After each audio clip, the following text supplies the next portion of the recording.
So with the electrical issue taken care of here in the saltwater fish holding system and the maintenance on the water purification system taken care of, it's now time to get into the leak in the bottom of the saltwater mixing container. So let's start with a little bit of cowbell, please.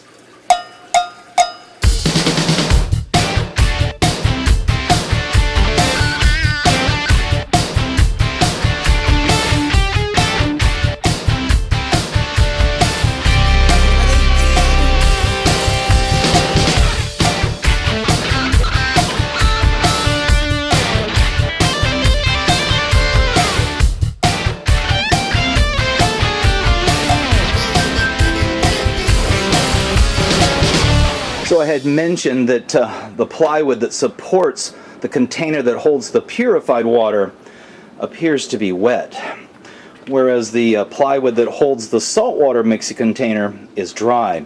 Knowing that I had issues here once before, I'd have to assume that it's the same issue. So I think the first thing that we need to do is pump out that purified water over into the saltwater side so that we can ultimately pull that container out of there, switch out the piece of plywood so I don't have to deal with it again, and try to find the hole in the bottom of that container and patch it.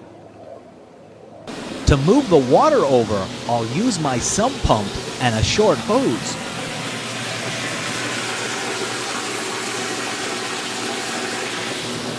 The Awaki pump that connects the two containers won't draw out the last 3 inches, so this is how I can completely empty this big container. One of the things I can do while we're transferring the water over is we originally included these union ball valves, so I can close that valve there, close the one on the top of the water pump, as well as close the one here on the far side, and I can disconnect these union fittings, which will allow me to actually remove the water pump and the plumbing out of the system.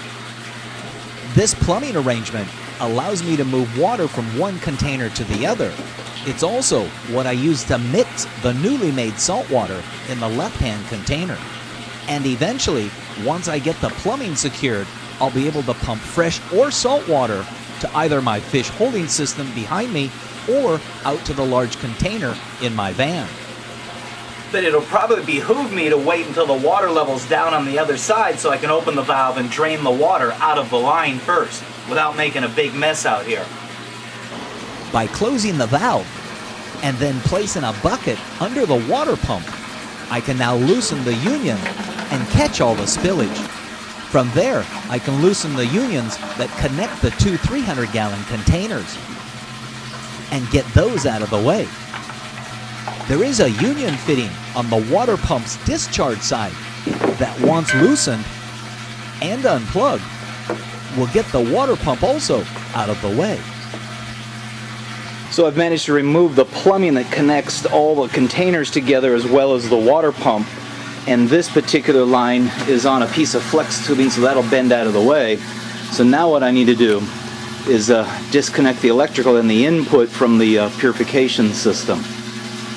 The pure water line easily disconnects from the solenoid valve, and the power supply and pump's timer are then unplugged from the power strip. With that, it's a big hee-ho. Maybe a second, bigger hee-ho. Okay.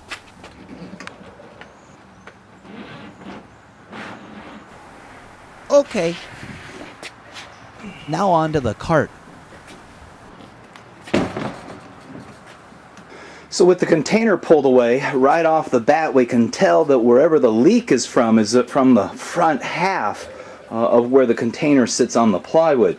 Second thing is, you can see here spots where previously the termites had bored through the wood, and then in my last attempt I had tried to squirt silicone down inside there. But you can also see here new termite turds, I guess you would call them, or the results of boring termites in the wood. Those are the shavings or whatever they poop out. There appears to be, that could be a new one there. A lot of shavings over in this area here where I previously put silicone, and then there is a new tunnel there. So any one of those could be potentially where they're boring through. So at this point, I have a bunch of stored lumber here in the front yard. Try to cover it up so it looks not unattractive. Yeah, I have some plywood here. Here's a 4x4 sheet of 3/4 inch plywood. In fact, it happens to be painted as well. So I'm going to end up pulling out this board. Too many times now I've had problems with it, and replace it with the new one. So that's the first thing we need to do. Second thing we'll do is wheel the container out into the driveway and try to find out where the hole in the bottom of it is. In fact, maybe I should do that now, because the solution would be, again, more silicone placed on the inside and allowed to dry in time for placing back here on top of the new plywood top. So let's get to it. And once again, another hee-ho. And maybe another hee-ho again. Well, you can see, or maybe you can't see, there's no real obvious holes there. There's a few spots that the silicone has come a little bit loose, but I've also got silicone on the inside. So I'm not sure if that's a spot there that could certainly use a new dab. At the very least, I've got this out. We can allow it to dry out, because again, silicone won't stick to a wet surface. So that's out. It's now time to get the new plywood board put in place, or should I say get the old one taken out. This particular 4x4 sheet of 3/4 inch plywood has been in this spot for the last 12 to 13 years. Somewhere along the line, it picked up what I believe are termites. The smart thing to do is to replace it. And since there's no other signs of termites in the board next to it, I'm just going to replace just this one piece of wood. So I had to make a little notch in the corner of the plywood to accommodate that vent pipe for part of the fish system. So now with the platform, or the cement blocks in place, I think I'm ready to position the new plywood platform. This new 4x4 sheet of plywood was from the old jellyfish breeding system. So not only is it already paid for, but it's painted as well. And I think this version of recycling is actually an upgrade.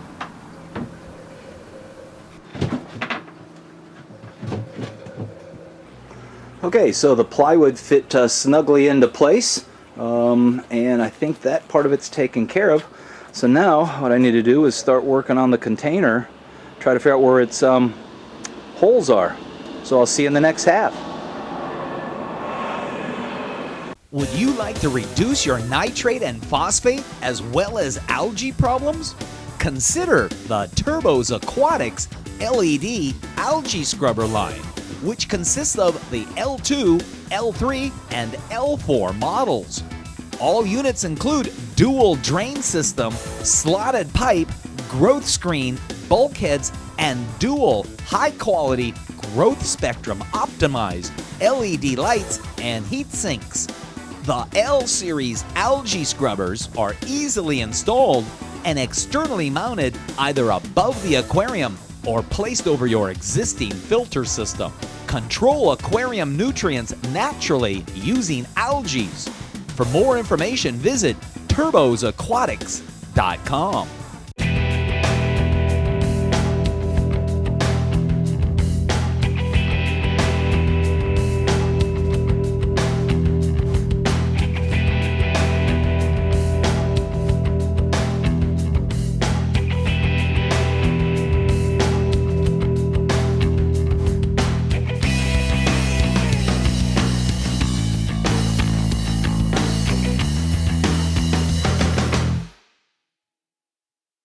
Do you have an aquarium question? Are you looking for aquatic answers? Just key in wetwebmedia.com. Wet Media has information on freshwater, marine, brackish, and planted aquariums. Wet Media is staffed by the capable Wet Media crew. Check today's facts, ask questions, or search keywords. That's wetwebmedia.com. So I've located a number of potential holes, as well as some previous ones that need to be redone. The process will be go in there and identify them, and then go through and sand them down and create a bit of a rough surface so that I can apply the silicone. At least the silicone has a place to stick to. Now, there's one thing that I did do, and that was I went inside here and looked at the patches I had made from the inside. They appear to be firm and into place. I would be hesitant to take them to scratch off the old stuff and try to do it again. They again seem to be okay as they are. Maybe I'm making a mistake, but I think I feel comfortable about it at the moment. So let's go ahead and sand these areas a little bit. I'm using sandpaper not to smoothen the surface, but actually to rough up the surface. The idea being a rough surface has more for the silicone to grab onto. Keep in mind, silicone really is not an adhesive, but rather a more of a pliable holdfast. The more surface area it covers, the better its ability to grab onto that surface area. Now that I've got those holes kind of roughed up, at least at the surface, I'm going to take this can of compressed air, go through and blow out, try to get any loose debris out of the little holes.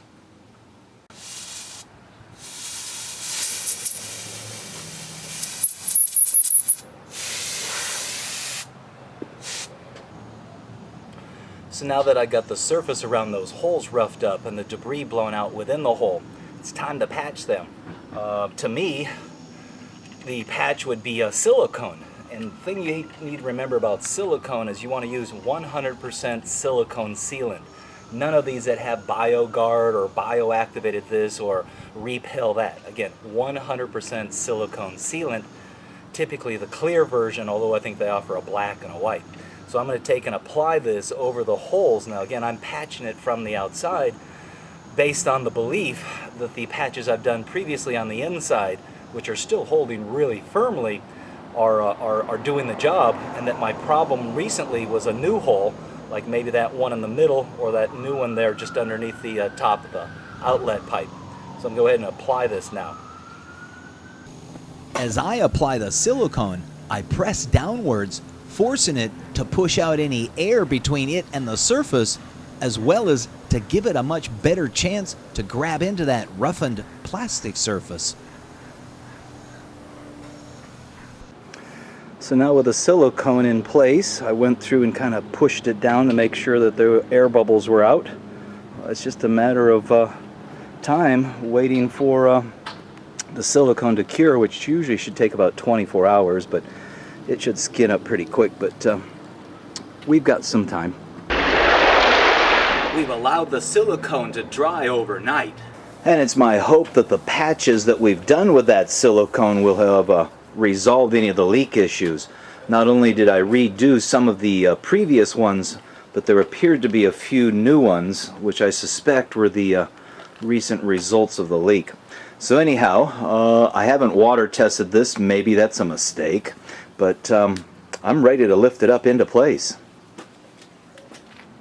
And with that said, it's a big hee-ho. Well, maybe a second bigger hee-ho. Okay, now, onto the platform. So with the container slid onto the new platform, I think now is time to hook it up. The starting point will be the pipe that crosses between here. That way the two containers get positioned properly and equally. And as easy as they came off before, they now reassemble just as easily. These two connect the containers together, and this connects the inlet of the water pump.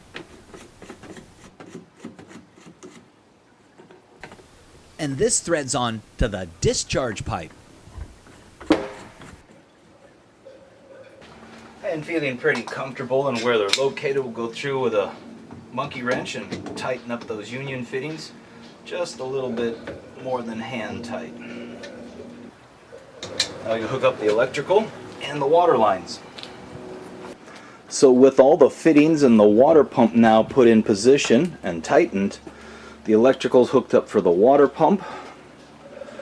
I guess I'm just hoping that my patches worked out well. They wasn't that big a leakage before, but it was enough to kind of bother me. Now, at this point, I guess what we can do is turn on the water purification system, but I would assume that to get an idea as to quickly whether we've solved the problem or not, we could run some of that water across here,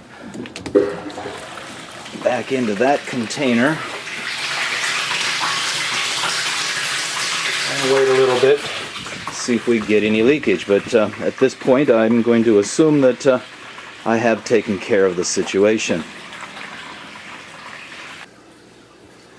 So with the twist of a valve, I should be back to manufacturing ultra pure water with that Spectra Pure Max Cap 180 RODI water purification system. With the use of my voltmeter and some simple deduction, we were able to determine the source of the electrical issue over in the fish holding system and have now resolved that. And if I've done a good job in patching with the silicone in the bottom of the water container, I should be able to get back to making some salt water for aquarium service customers. I've got another project I need to jump into, which is rebuilding that jellyfish breeding system, but that's another story. And so as I do, you should as well. Always keep moving forward.